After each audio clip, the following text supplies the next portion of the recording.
Почитувани гледачи, ги следите регионалните вести на телевизија КИС. Центарот на Гостивар и градскиот плоштад ќе добијат нов изглед. Општината преку јавен оглас бара проектант што ќе го изработи идејното решение за централното градско јадро. Централното подрачје на Гостивар и градскиот плоштад ќе го менуваат ликот. Општината објави оглас за изработка на идејно решение за уредување на главниот градски простор. Целта е, како што рекоа од секторот за урбанизам, да му се даде модерен архитектонски изглед на центарот. Во споредба со другите градови, општина Гостивар има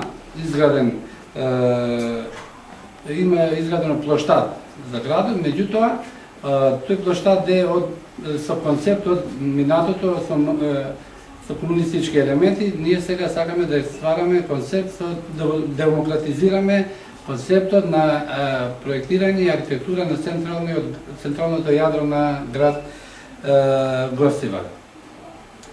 Се работи за делот од Саат Кулата до центарот на градот,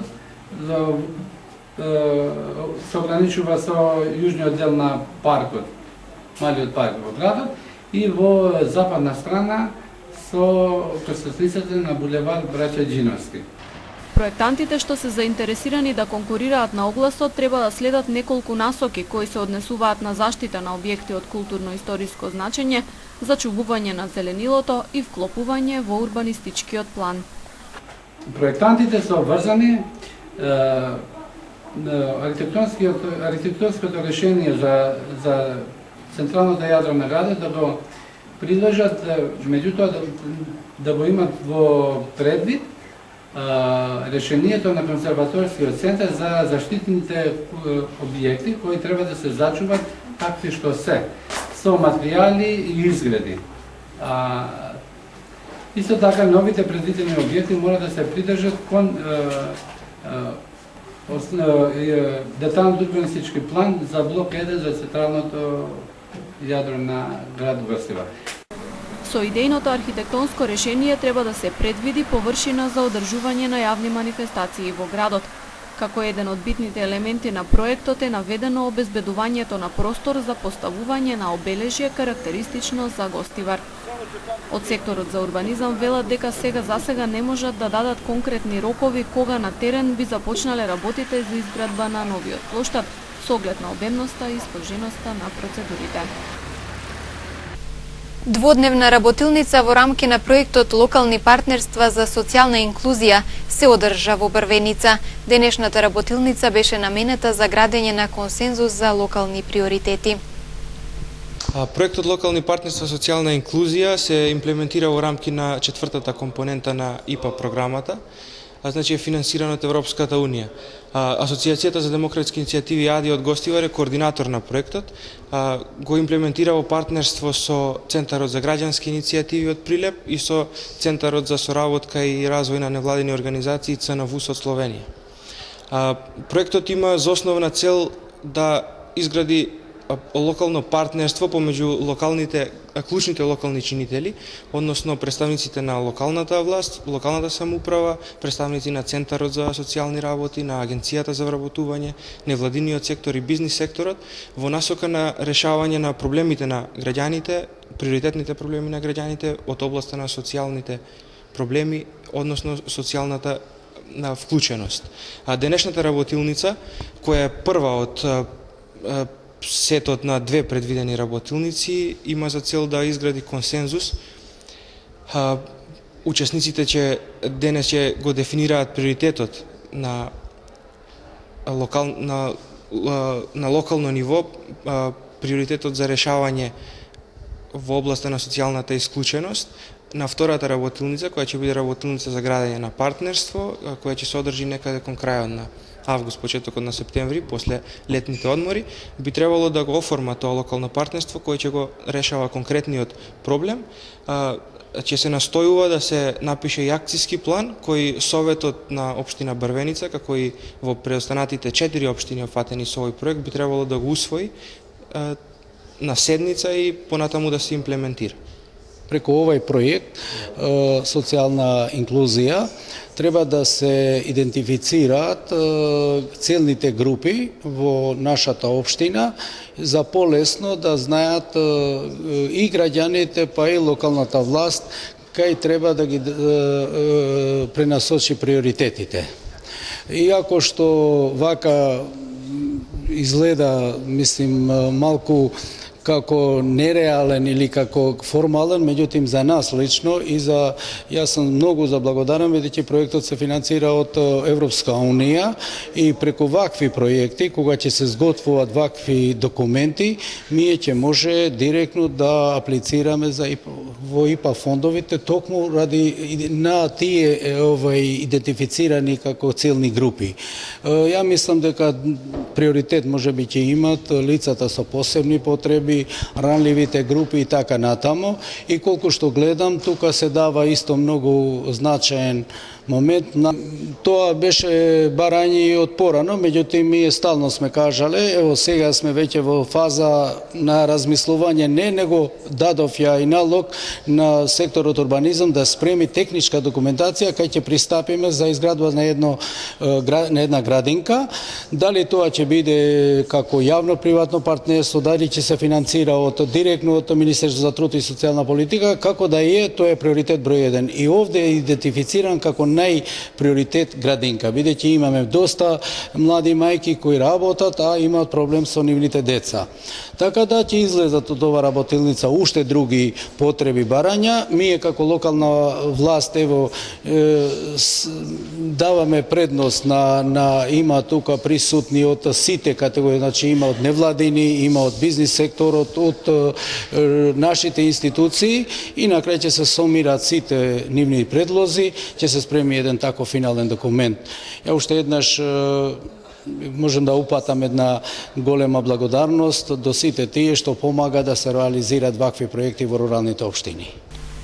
Граѓанската иницијатива Протестирам вчера во Тетово го организираше 6-тиот поред марш. Собраните граѓани од предосновниот суд во Тетово се упатија на протест пред Народната канцеларија на председателот Ѓорѓе Иванов во Тетово, каде беа одржани говори. Со протестен собир и марш низ улиците вчера тетовци по 6-ти пат ја изразија поддршката на така наречената шарена револуција. Вообичаено прво се собраа пред основниот суд во Тетово со транспаренти, балони во различни бои кои ја символизираа шарената револуција, го изразија незадоволството од состојбата во која западната земјава, бараа правда и нова влада. Протестирамо против режимот за правата на граѓаните. Протестирамо за неправдата, протестирамо за Мартин Нешковски, протестирамо за убиства што не расчистени, протестирамо за делење на лични доходи партиски, како иде тоа за вработување и 1000 други работи. Протестирамо што има, што не можам да кажам за 2 минута. Протестираме за доброто за Македонија. Зошто протестираме? Да не ја гледаме ова влада.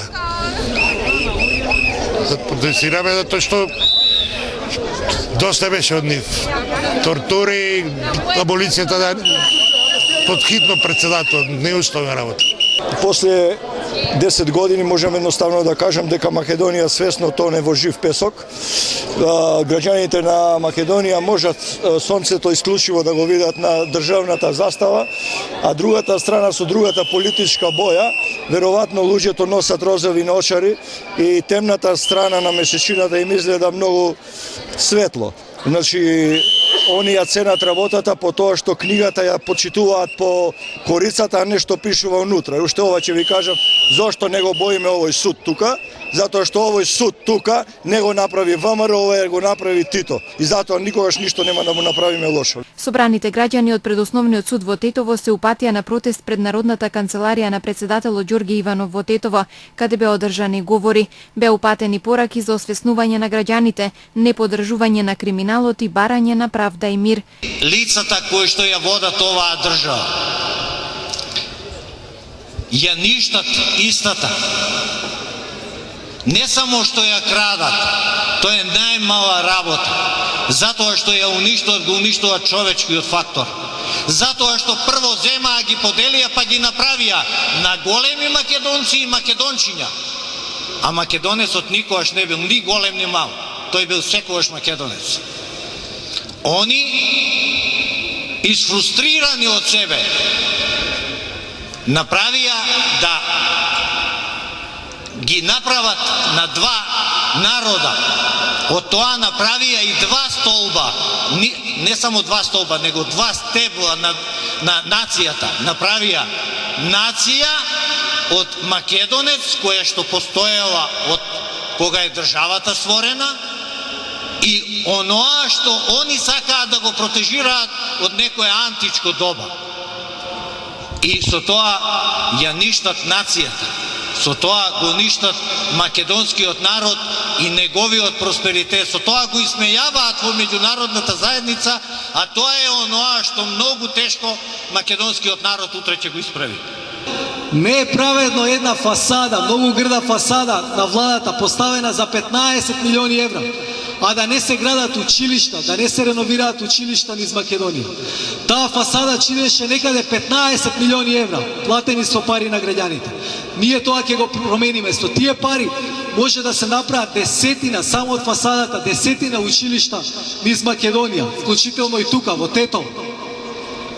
Не е праведно што 500 милиони евра се потрошија за споменици во Скопје, споменици на кои што никој не им треба. Со тоа ќе се изградеа многу градинки, многу болници низ цела Македонија и тука во Тетово. Третата работа, во Македонија мора да градиме праведно општество, многу е важно. Ни требаат промени во даночниот систем. Тој беше целосно нефер во овие изминати, посебно 10 години. Не може некој кој што има минимална плата од 10.000 денари, некој кој што има 10.000 евра да имаат иста даночна стапка, да плаќаат по иста даночна стапка. Оној кој што има многу мали приходи, под минимална плата, тој мора да биде ослободен од плаќање на даноци. Граѓанската иницијатива Протестирам најавува продолжување на протестите во Тетово секоја среда во истото време, се до исполнување на барањата на шарената револуција, меѓу кои и повлекување на одлуката на председателот Иванов за аболиција. Младите активисти на Црвениот крст од Гостивар добија пехар како најуспешни во спроведувањето на проекти од програмата за промоција на хумани вредности. Младите од гостиварската организација на Црвениот крст добија високо признание за успешно реализираните активности од програмата за промоција на хумани вредности. Денес на свеченост им беше доделен пехар како најдобро рангирани од страна на Националната комисија за оценување на проекти. Младинците од општината во изминатиот период, негде од февруари до крајот на април месец, изготвија 8 проекти, мали проекти, со кои проекти им помага на жителите од општината кои што имаат потреба.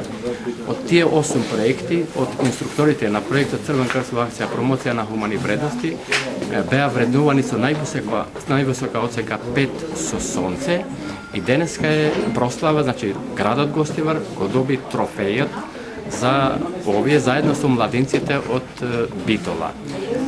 Како највисоко оценети проекти на младите од Црвениот крст на Гостивар се реновирање на санитарните јазли на детското одделение во Гостиварската болница и обезбедување на неопходен електричен апарат за Центарот за деца со посебни потреби. Преку програмата за промоција на хумани вредности, младата популација се обучува за изработка на мали проекти кои се од големо значење за заедницата и учи за културата како систем на вредности.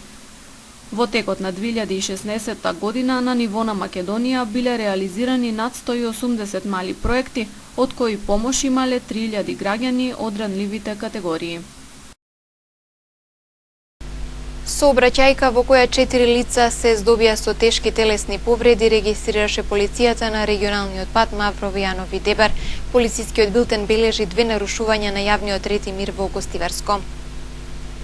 45 годишна скопјанка и незините 2 годишни мачки деца и 70 годишна жена вчера се здобиле со тешки телесни повреди, откако автомобил марка Peugeot 306 со кој се превезувале се судриле со товарно возило влекач марка DAF на регионалниот пат Маврово-Јанови Дебар кај Бигорскиот манастир.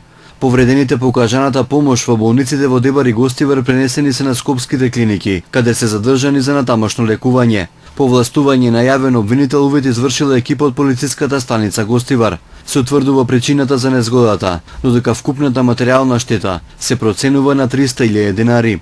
Според полициските информации, вчера вечер околу 19 часот и 30 минути, ватарот на гостиварското село Речане, во непосредна близина на гостителски објект, бил нарушен јавниот ред и мир со тепачка, во кој учествувале 7 лица.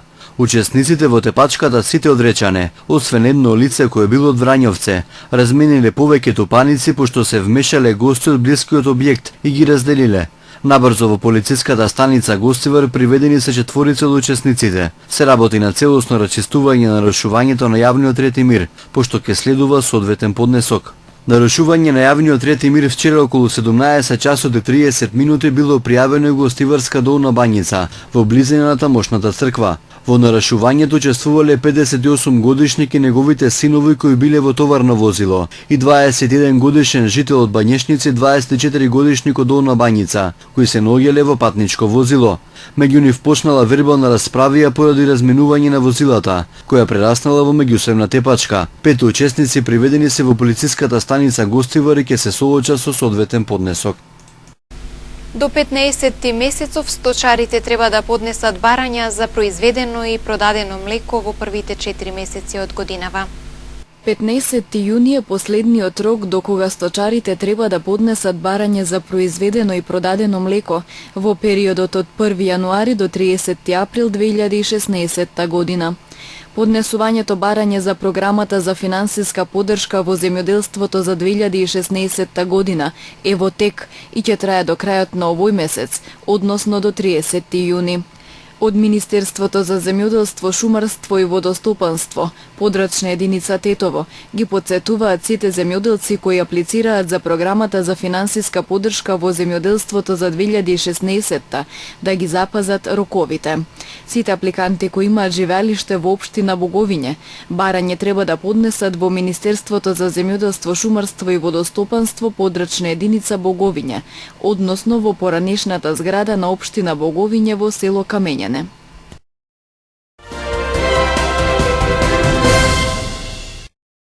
Десетици бегалци се повредени минатата ноќ при тепачка меѓу група мигранти од Авганистан и Пакистан во бегалскиот камп Морија на островот Лесбос. Поголем дел од повредените биле третирани од страна на медицински персонал на невладини организации, додека тројца морале да бидат хоспитализирани. Причината за судирите се уште не е позната. Според некои информации, пакистанските мигранти ги обвиниле афганистанците дека користат мафијашки методи за да го контролираат кампот во Морија, додека афганистанците ги обвиниле пакистанците за кражба и сексуално вознемирување. Долниот дом во германскиот парламент ја одобри резолуцијата за признавање на масовните убиства на арменците за време на Првата светска војна како геноцид. Пратениците во Бундестагот денеска ја поддржаа символичната резолуција за масакрот на 1,5 милиони ерменци од страна на отоманските сили. Резолуцијата на 5 страници повикува на сеќавање на геноцидот на ерменците и другите христијански малцинства во 1915-1916 година. Гласањето става дополнителен притисок врз договорот на ЕУ со Турција за бегалците, за кој германската канцеларка водеше силна кампања за решавање на бегалската криза. Во самоубиствен напад извршен со автомобил бомба пред еден хотел во главниот град Могадишу загинале најмалку 15 луѓе, а десетина други биле ранети. Меѓу убиените биле и двајца пратеници. Одговорноста за нападот ја презеде огранокот на Ал-Каеда, екстремистичката група Ал-Шабаб. Големи дождови зафатеа делови од Франција, Германија и Австрија, при што 4 лица загинаа. Патиштата се одсечени, луѓето чекаат помош на покривите, а училиштата од среда се затворени. На југоисточната граница на Германија со Австрија постојано превуваат одсечени патишта и однесени мостови. Во Австрија пак силни дождови има во регионот на Салцбург, каде се повлавени неколку патишта, а неколку училишта во четвртокот се затворени. 5 тела се најдени во Франција и во Германија во средата, од кои 3 заедно во куќа во Германија. Откако адвокатите на Лионел Меси не успеа да известуваат пролонгирање на датумот на судење за затајување на данок на аргентинецот, утро во првата звезда на каталонскиот клуб се појави во судот во Барселона. Меси и неговиот татко Хорхе се обвинати по 3 точки за кршење на даночните закони и доколку бидат прогласени за виновни би можеле да добијат затворска казна од 2 години. Поради овие лични проблеми Меси со задоцнување ќе им се приклучи на своите колеги пред престојната Кома Америка.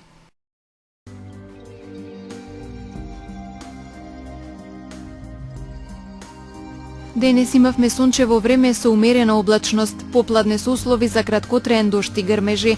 Дуваше слаб до умерен ветер од западен правец. Утринската температура се движеше од 10 до 16 степени, а дневната од 24 до 29 степени. УВ индексот изнесуваше 8.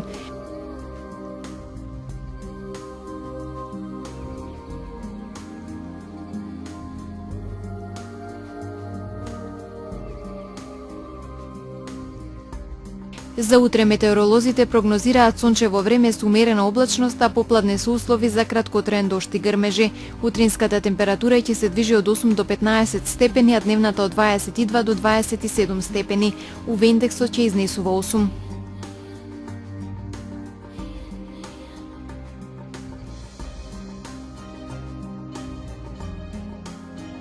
Тука е и крајот на денешните регионални вести на телевизија КИС. Ви благодарам на вниманието и пријатно.